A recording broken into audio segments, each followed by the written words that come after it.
દુનિયાના દરેક ધર્મમાં નિયમો આપ્યામાં છે. જાઓ ક્રિશ્ચિયાનિટીમાં 10 કમાન્ડ્સમેન્ટ. વાહ. તો આપણને નિયમ આપ્યા કિયા? શરીર શુદ્ધિ, હૃદય શુદ્ધિ, વ્રત, ઉપાસના અને ધ્યેય. આ 5 નિયમ તો સતપંથીને પાળવા પડે અને પાળવા પડે. વાહ. તો 84 ના ફેરામાંથી છૂટાય.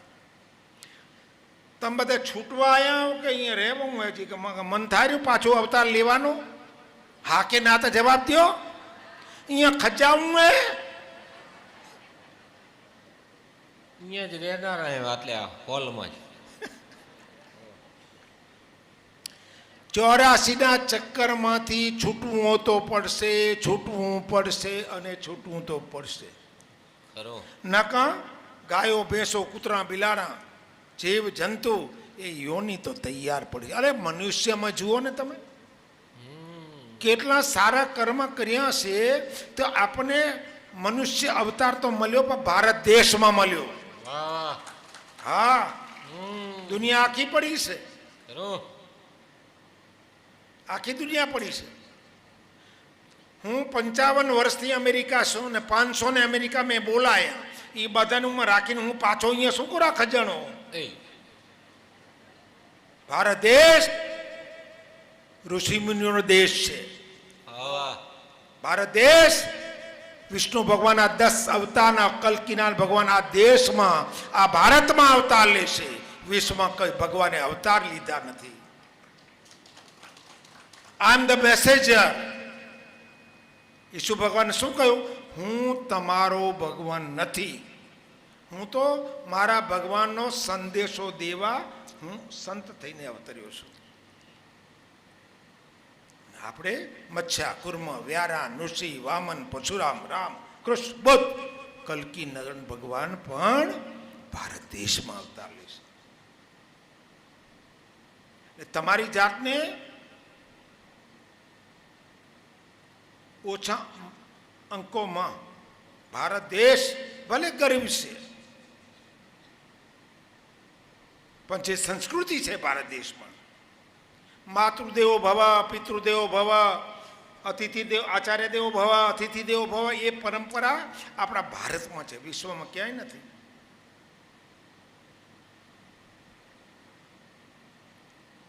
જુઓ સીધો સાદો દાખલો. અમારા મોહનભાઈ બેઠા છે, અમારા ટ્રસ્ટી સાહેબ. હાથ ઊંચો કરો તો.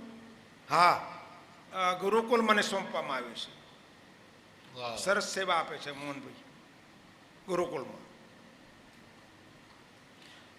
અને 1400 બાળકોને અમે ભણાવીએ ગુરુકુલમાં.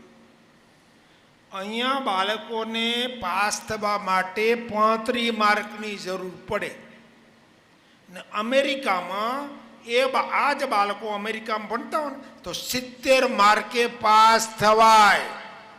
79 આવે તો નપાસ. કેમ? ભારત દેશ છે જ્યાં ઋષિ મુનિઓ અને જ્યાં ભગવાન અવતાર લે છે. અહીંયા 35% તમે પાસ થઈ જાઓ.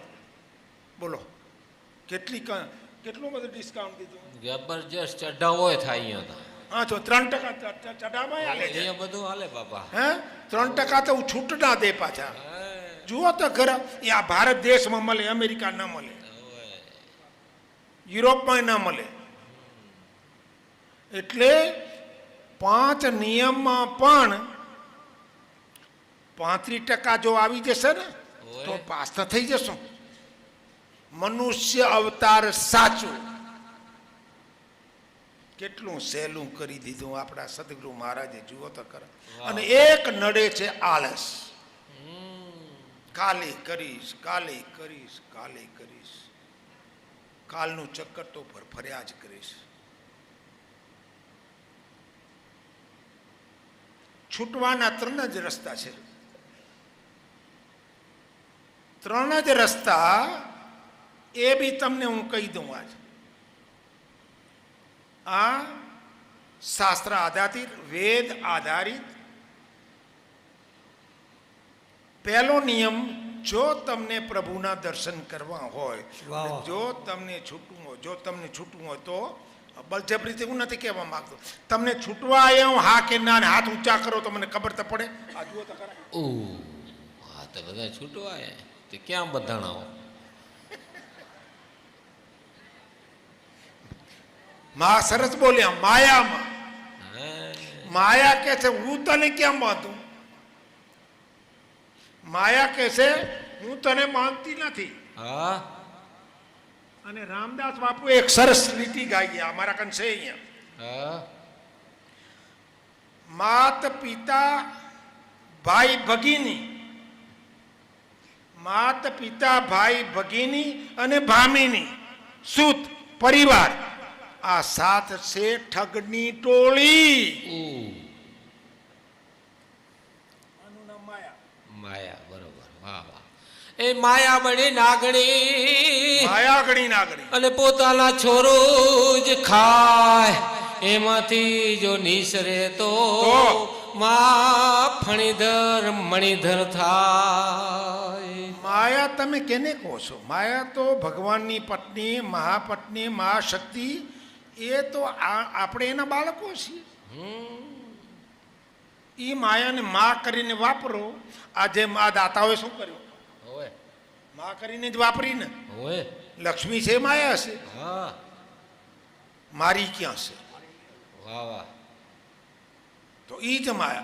माया है दो प्रकार की, जे कोई जाते खाए, एक मिलावे राम को दूजी नरक लई जाए. હા હા હા. પણ આ સાતની ટોળી રામદાસ બાપુ ગાતા હો. હા હા, હોય. આ સાત ગણશો તો સાતે કોણ? માત પિતા ભાઈ ભગીની, ચાર થયા. ભામીની એટલે પત્ની કે પતિ, સુત અને પરિવાર. આ હાથ ઠગની ટોળી આપણને છેતરે. ઓ મારો દીકરો રૂપિયા કમાઈ આવ્યો, ચેતો સુતપિત દ્વારા. હા. સુતવિત દારા શીશ સમર્પે, તે પામે રસ પીવા જો. લે હરિનો માર્ગ છે સુરાનો, નહીં કાયરનો કામ જો. લે પ્રથમ પહેલો મસ્તક મૂકી, વળતા લેવું નામ જો ને. વાહ વાહ વાહ વાહ. આપણે મનથી માયામાં અમે છીએ કરીએ છું. ના ના ના ના ના. જો માયામાંથી છૂટવું હોય તો માયા કોણ એને પહેલા જાણો. માયા કોણ? વિષ્ણુ ભગવાનની પત્ની, મતલબ કે હરિની પત્ની, શ્રી હરિની ધર્મ પત્ની. તો ભગવાને આપણા અમૃતવાણીમાં શું કહ્યું? હરિથી ઘરી જાન મોટા રે સઈ. હરિથી હરી જાન મોટા રે સહી. અહીંયા જવાબ દઈ દીધો આપણો. વાહ વાહ. સતગુરુ મહારાજે અમૃતવાણી કે મન ચિંતામણી, આ બે શાસ્ત્ર ખાલી 125 પટોળા છે. 4 વેદ, 18 પુરાણ, 6 શાસ્ત્રો, ગીતા, ભાગવત, રામાયણ, જેટલા બધા એક પલ્લામાં મૂકો ત્રાજવાના, અને એક પલ્લામાં 2 મૂકો, આહા. આનું ત્રાજવું ભારે થશે. આ શાસ્ત્ર છે. વાહ વાહ વાહ. તમે એમ ન માનતા કે આ કોઈક લેખક અને રૂપિયા 5-10 લાખ રૂપિયા દઈને લખાયા છે. ના ના ના ના ના. વારી યજ્ઞના મંત્રમાં આવે 8 કરોડની તપસ્યા. કોની પાસે છે? સદગુરુવંશ તેજજી મહારાજ પાસે. વાહ વાહ. 8 લાખ કરોડની તપસ્યા એટલે કેટલો? 8 ઉપર 15 મહિના. એટલા વર્ષની તપસ્યા આપણા સદગુરુવંશ તેજજી મહારાજે કરી છે. તો અહીં આ શાસ્ત્ર એના હૃદયમાંથી પ્રગટ થયું છે. મારા જેવું કોઈ લેખક લખવા છે ને, એના શબ્દને તોલે ના આવે. એક જ લીટી કઈ આજે આપણે જશું આના પર લીટીમાં શું? હરિથી હરિજન મોટા. આમાં માયાનો જવાબ આપ્યો છે. વેદમાં બહુ વેદ છે, જાણે વિરલા કોઈ, સુંદર સદગુરુ વિના નિવેના ન હોય. વેદમાં તો અનેક શબ્દ, ગુપ્ત રહસ્ય અંદર છુપાયેલું છે. એ કોણ કે? સંત કે સદગુરુ આપણને સમજાવે. જાતે વાંચવા જશો તો મર્મ નહીં મળે. કેમ? એમાં હનુમાન ચાલીસા, હા, હનુમાન ચાલીસામાં હનુમાનજી મહારાજ એ હનુમાન ચાલીસા લખ્યા કોને? સંત તુલસીદાસ. વાહ વાહ. સંત તુલસીદાસ રામના પરમ ભક્ત. એ સમયમાં એ થઈ ગયા અને ખૂબ ભક્તિ કરી. લોકોને એનો સત્સંગ ખૂબ ગમતો. સંતો ને એટલે ટીખરિયા તો મળી જ જાય. હા, આ યુગો યુગથી હાલે આવે રહ્યા, ચિંતા નહીં કરવાની. તો રાજાને કમ્પ્લેન કરી કે સંત તુલસીદાસ લોકોને ઉલ્લુ બનાવે, ભગવાન થઈને પૂજાય. તો રાજા વાજા વાંદર તુલસીદાસને તો ગાળી દીધા જેલમાં. એ જેલમાં બેઠા બેઠા બેઠા બેઠા એને નામ સ્મરણ ખૂબ કર્યું અને હૃદયમાંથી પ્રેરણા થઈ એટલે આ હનુમાન ચાલીસા એને લખવાની શરૂ કરી. ક્યાં? જેલમાં. છેલ્લી લીટી લખી લીધી ને વાંદરાના ટોળા આખા શહેર નગર રાજાના દરબારમાં લાખો વાંદરા ઉતરી પડ્યા. રાજા ત્રાહિમાન પોકારી ગયું અને સંત તુલસીદાસને જેલમાંથી બહાર કાઢ્યા. પગે લાગ્યા, આરતી કરી, માફ કરજો મારાથી આ ભૂલ થઈ ગઈ. ત્યારે વંદ્ર ક્યાં ક્યાં એ ખબર નથી પડી. વાહ. આ હનુમાન ચાલીસા છે. બાયુને વિનંતી કરો. હા, અમે જ્યારે ગામડામાં હતા ને, હવે ત્યાં શહેરમાં આવી ગયા, તે ગામડામાં શનિવારે હનુમાન દાદાની ઉકળી થાય. હોય. આ 3 થી 4 ભાઈ ભેગા થાય શનિવારના. એકના હાથમાં એક તપેલી, બીજાના હાથમાં બીજી તપેલી, ત્રીજા હાથમાં ત્રીજી તપેલી. એકમાં ઘી લેવાનું, બીજામાં ગોળ લેવાનું, ત્રીજામાં લોટ લેવાનો. તે જઈને ઉભા રહે. આ માવું ને બાયું બચારે પ્રેમથી ગોળે દે, ઘીએ દે અને લોટે દે, પણ હુખડીનો એક ટુકડો આ માવું ને આપે ખવાડ્યો નથી. હોય. પણ એ આપને કુલર નથી દેતી હોય.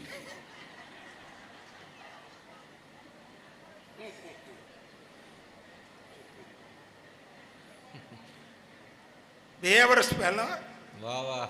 અમે જેમ જન્મ્યા રામદાસ બાપુના પરિવાર હીરાપુર કંપામાં, એને 100 વર્ષ થયા. એને તોરણ બાંધો. વાહ વાહ.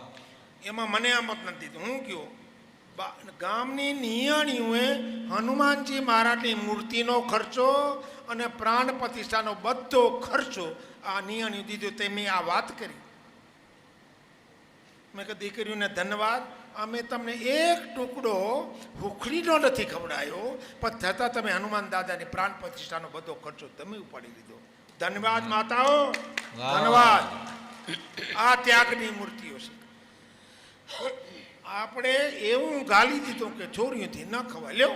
ઓ એ નારી તો નારાયણી અને નારી રતનની જ ખાણ, નારી થકી નર યોધર્યા એવા ધ્રુવને પ્રહલાદ. એ હનુમાન ચાલીસા. વાહ વાહ. સંત તુલસીદાસ એના હૃદયના ભાવથી લખ્યા. એમાં એક લીટી આવી, રામ રસાયણ તુમારે પાસા, સદા રહો રઘુવીર કે દાસા. શું કહ્યું? તારી પાસે રામ રસાયણ છે, ઉપયોગ કરને, વાપરને. રામ રામ કહે રામ મળશે નહીં, હરિઓમ હરિઓમ કરે હરિ મળશે નહીં, કલકી કલકી કરતા કલકી મળશે નહીં. દરેક મંત્ર, દરેક સંતે, દરેક ઋષિએ એ વસ્તુ આપી, પણ વાંય નિયમ બતાવ્યો. તરત જ બીજી લીટીમાં નિયમ આપ્યો, આ નિયમ પાળો તો રામ રસાયણ તુમારે પાસા સદા રહો રઘુવીર કે દાસ. આપણે ઈ પાળતા નથી. નિયમમાં મૂળા શું કહ્યું અહીંયા? રામ રસાયણ તુમારે પાસા. આપણે સદગુરુ મહારાજ કહ્યું, સદગોર કહે રે સોના રૂપામાં બહુ સાચ હે રે સોના રૂપામાં બહુ સાચ હે. અને દીજે અગાના કેરો કસ રે બિના રસાયણ ગાળીએ તો કેમ કરી હોય રસ રે ભાઈ, કેમ કરી હોય રસ રે. અહીંયા દ્રષ્ટાંત આપ્યું.